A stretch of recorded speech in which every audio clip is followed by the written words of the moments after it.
E aí, pessoal, então entramos oficialmente no segundo bimestre. Num primeiro momento, a gente viu conceitos iniciais de história, né? E já começamos a avaliar essas transformações, começamos a estudar essas transformações do ser humano num determinado espaço ao longo do tempo, começando pelo tempo mais remoto, pela pré-história, ou que a gente chama de pré-história, que inicia com o surgimento do ser humano no planeta e o seu desenvolvimento, né, a sua transformação, a adaptação ao meio ambiente, a sua dispersão pelo planeta, que ele surge em um lugar específico e de lá ele se dissemina pelo resto do planeta, toma o planeta inteirinho. Claro que num espaço de milhares de anos, milhões de anos, e muitas gerações e muitas transformações, e teve até várias espécies humanas que conviveram paralelamente até que a nossa espécie, o Homo sapiens, prevaleceu sobre as outras, inclusive muito provavelmente teve participação na extinção das demais.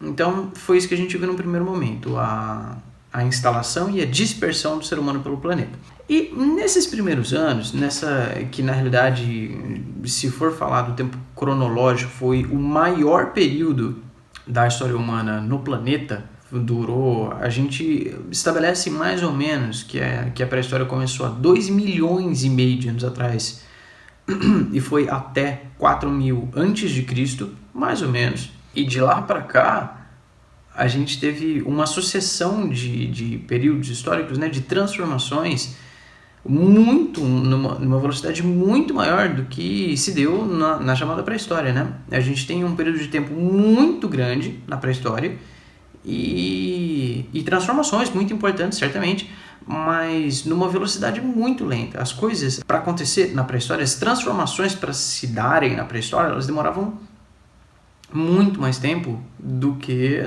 nos períodos depois dela, né? Então, a gente diz que a pré-história termina com a invenção e disseminação da escrita no mundo, em um lugar específico, né? É claro que a escrita ela surgiu em diferentes lugares, de maneira independente um do outro, em tempos diferentes.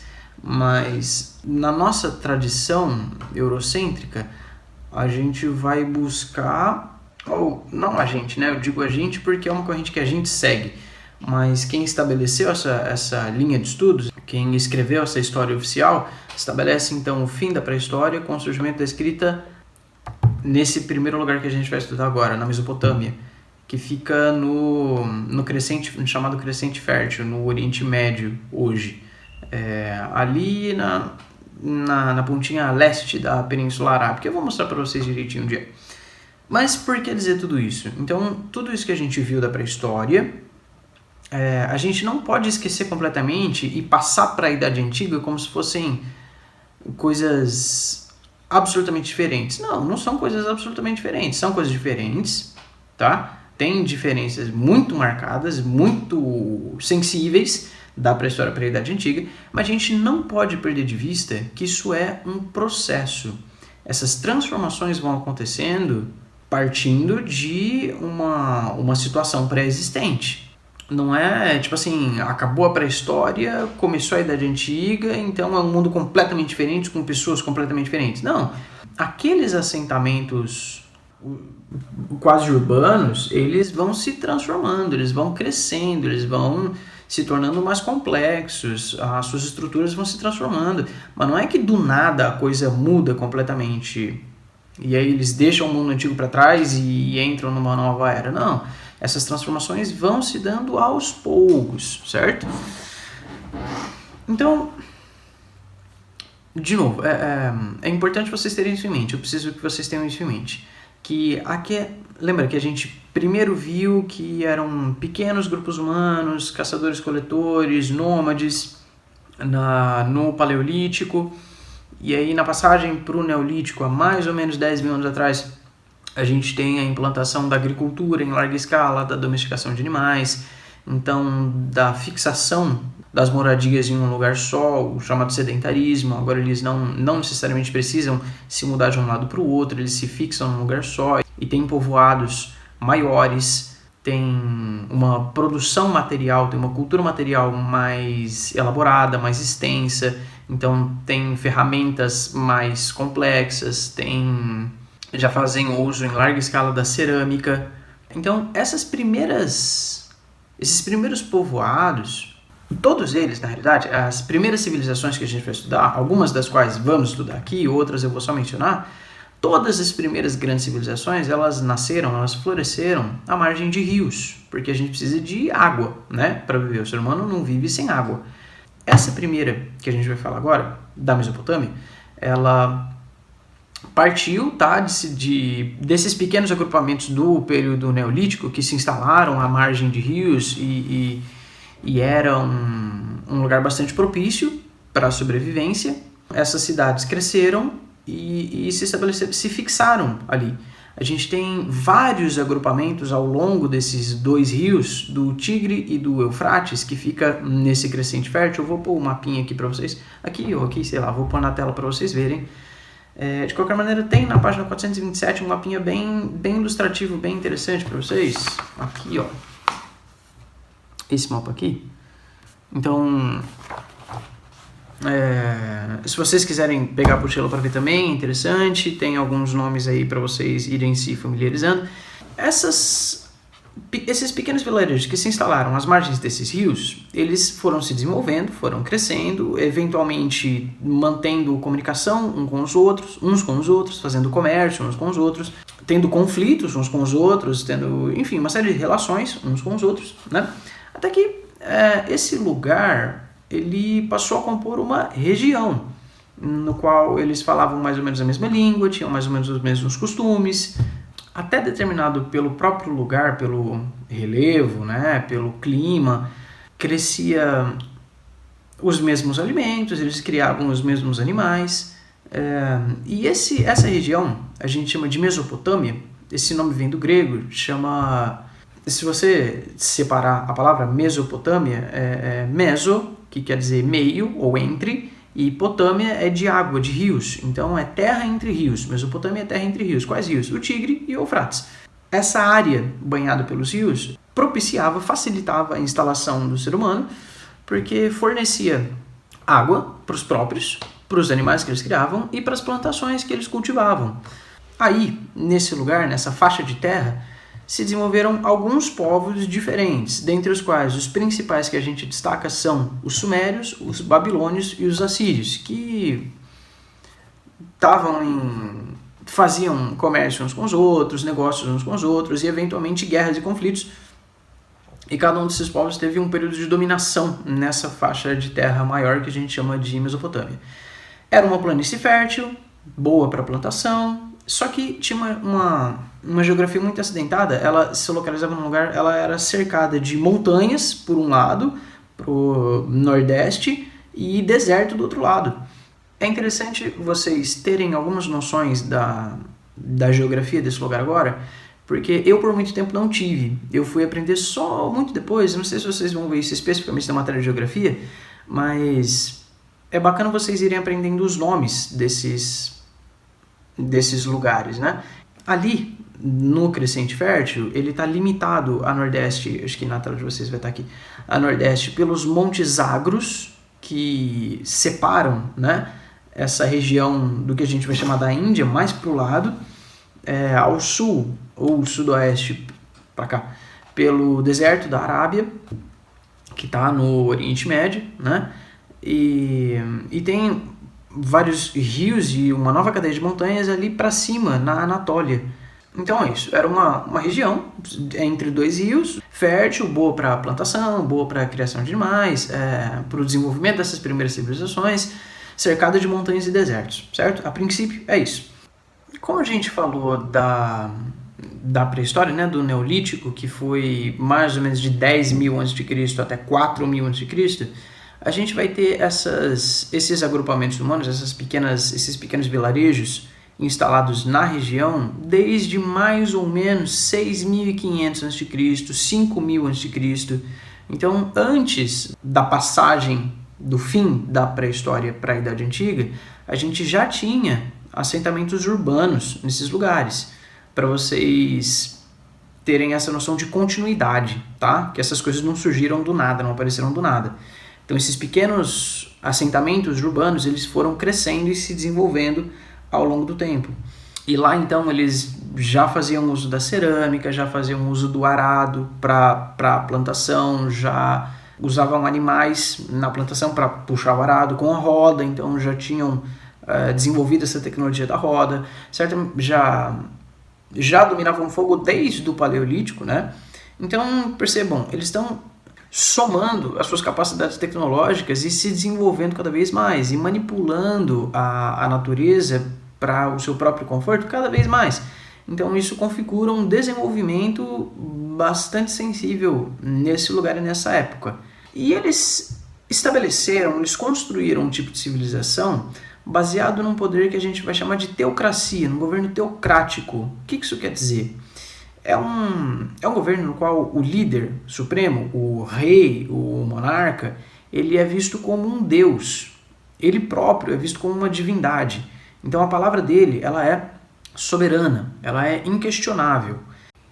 Então era uma sociedade hierárquica, estamental e teocrática, na qual o líder supremo era visto idolatrado como um deus na Terra. A estrutura social dessas primeiras civilizações na Mesopotâmia a gente pode ilustrar como o rei no topo, logo depois dele tem os funcionários públicos, os altos funcionários públicos que cuidavam da administração do reino, da cobrança de impostos, da organização do trabalho, da construção dos templos, quer dizer, da ordenação da construção dos templos.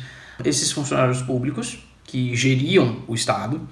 Depois deles, os sacerdotes e os líderes militares. Depois deles, os comerciantes e os artesãos, os cidadãos comuns, né? E aí depois deles, os camponeses, que tinham como principal atividade a agricultura, que era de fato a principal atividade econômica desses lugares. E por fim, os escravos, que construíam os templos e os palácios, eram empregados na construção dessas grandes obras públicas. Quem eram os escravos nesse primeiro momento?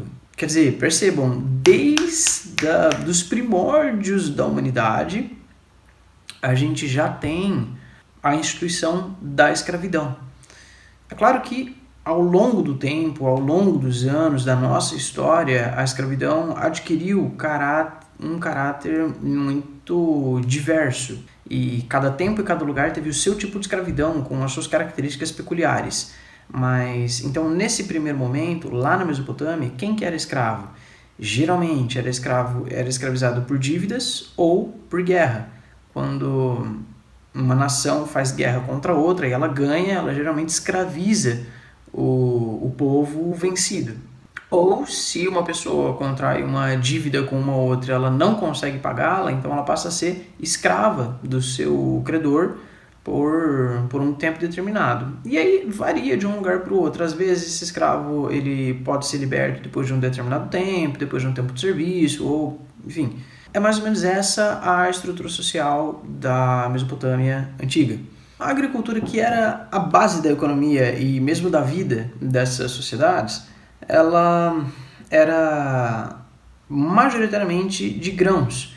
Eles plantavam e colhiam cevada para fazer o pão e a cerveja, que eram os principais alimentos, o trigo, linho para fazer as roupas, o gergelim para tirar o óleo. Também plantavam e colhiam frutas e legumes. E a domesticação de animais, ela, tal qual a agricultura, essa agricultura que eu acabei de falar, na verdade, ela já vinha sendo feita desde muito antes de erigidas essas cidades e grandes civilizações. Desde o pessoal do Neolítico. O que acontece é que essas características elas vão se desenvolvendo e vão crescendo e se tornando mais complexas com o tempo. Mas elas já vinham desde o Neolítico. A gente já tem grandes grupos domesticando animais na região desde 7500 a.C., certo? Desde meados do Neolítico a gente já tem uma grande atividade de pecuária nessa região. E eles domesticavam que animais, principalmente? Ovelhas, cabras, porcos, bois, asnos, mula e o cachorro. já era um animal domesticado desde a pré-história. Por isso que a gente tem uma relação muito íntima, muito próxima, muito peculiar com o cachorro, diferente de outros animais. O cachorro ele tem uma história, uma tradição milenar junto com os seres humanos. E até isso determinou ou sugeriu alguns caminhos de evolução e transformação para essas espécies junto uma com a outra.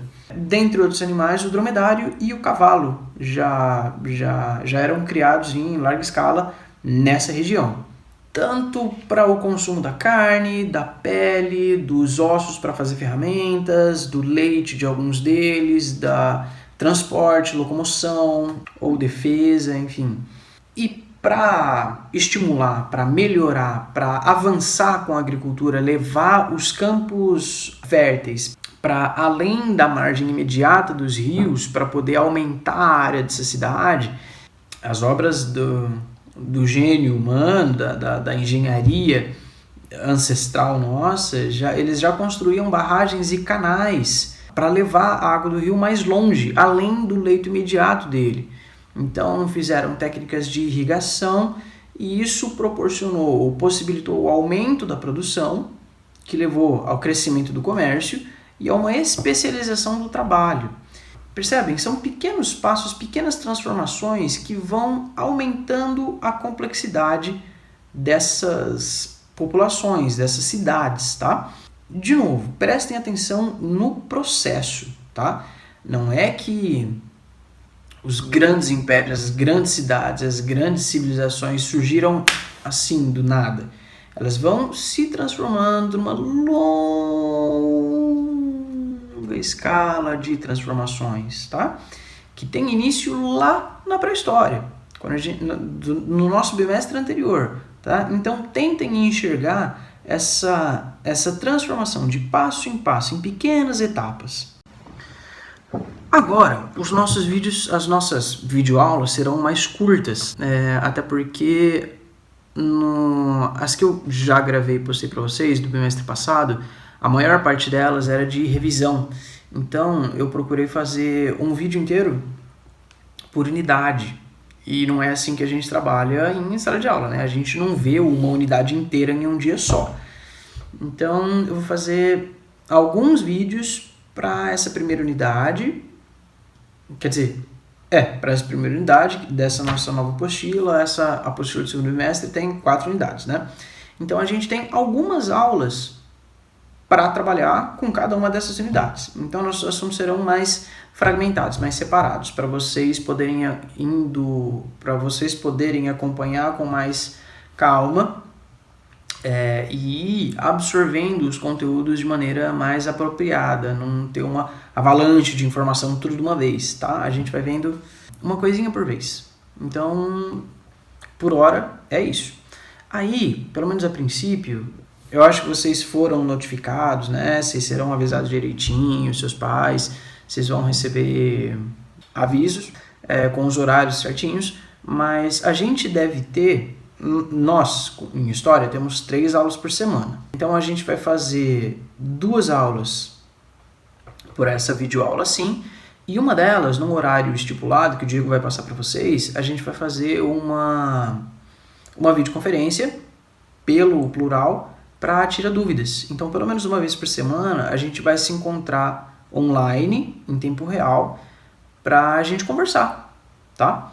Então, sobre essas aulas, vão assistindo os vídeos, vão prestando atenção, acompanhem na apostila de vocês, anotem as perguntas, as dúvidas que vocês tiverem, para a gente conversar quando for o tempo oportuno, tá? Eu acho que é isso, a princípio é isso. A gente vai se falando.